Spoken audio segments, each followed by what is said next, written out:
कि औरंगजेब रहमतुल्लाह अलैह जो हैं वो हिंदू के खिलाफ होते तो 34% हिंदू उनके साथ नहीं रहते। और ये सच है कि उनके राज में भारतवर्ष सोने की चिड़िया था। भारतवर्ष की सीमा इन्होंने इस तरह हिस्ट्री को बदनाम शुरू किया। अबू आझमीच्या या स्टेटमेंटमुळे बऱ्याच पॉलिटिशियन लीडरच्या मनात ठिणगी उडली। देशद्रोह हा गुन्हा दाखल केला पाहिजे आणि त्यांनी माफी मागितली पाहिजे। औरंगजेबाची अगर कोणाला आठवण येत असेल तर त्याच्या कबरच्या बाजूला जागा खोदून ठेव। त्या औरंगजेबाचं कौतुक हा अबू आझमी या ठिकाणी करतो। खरं म्हणजे त्या औरंगजेबाची कबर कशाला हवी? कोण लागतो औरंग्या? आणि हळूहळू याच ठिणगीने वणव्याचा पेट घेतला। पण औरंगजेबची कबर आपल्याकडेच का?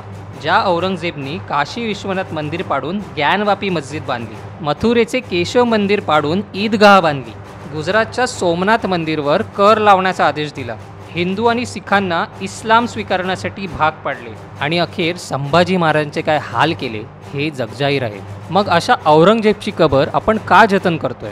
ज्या गणोजी आणि कान्होजी शिर्केनी महाराजांसोबत दगा केला अशा लोकांना सुद्धा इतिहासाच्या पुस्तकातून वगळण्यात आलं, त्यांची हिस्ट्री मिटून टाकली। मग औरंगजेबच्या बाबतीत एवढा वेळ का लागतोय? बाबरी मस्जिद आणि अफजल खानची कबर या बाबतीत सरकारने धडाधड निर्णय घेतले, पण औरंगजेबच्या या कबरच्या प्रकरणात एक जण सामोरं येते आणि त्या एकाच जणामुळे सरकारला सुद्धा खस्ता खावा लागतात। आता कोण आहे तो एक जण जाणून घेऊया आजच्या व्हिडिओमध्ये।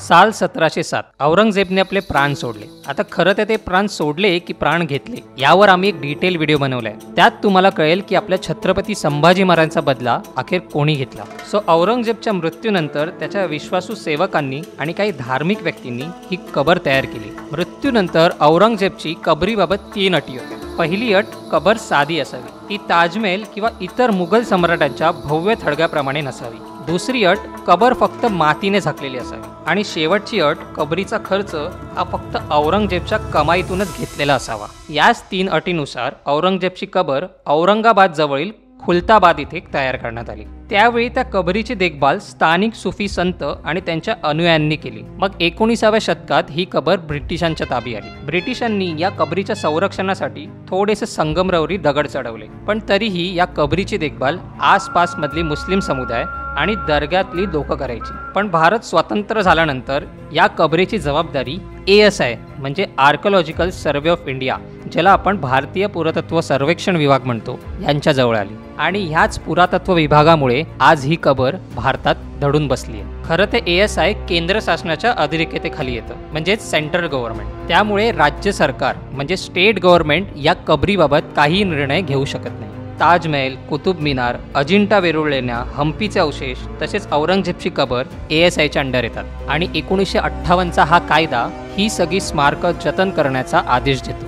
या कायद्यानुसार 100 वर्षापेक्षा जुनी कोणतीही ऐतिहासिक वास्तू संरक्षित स्मारक असते।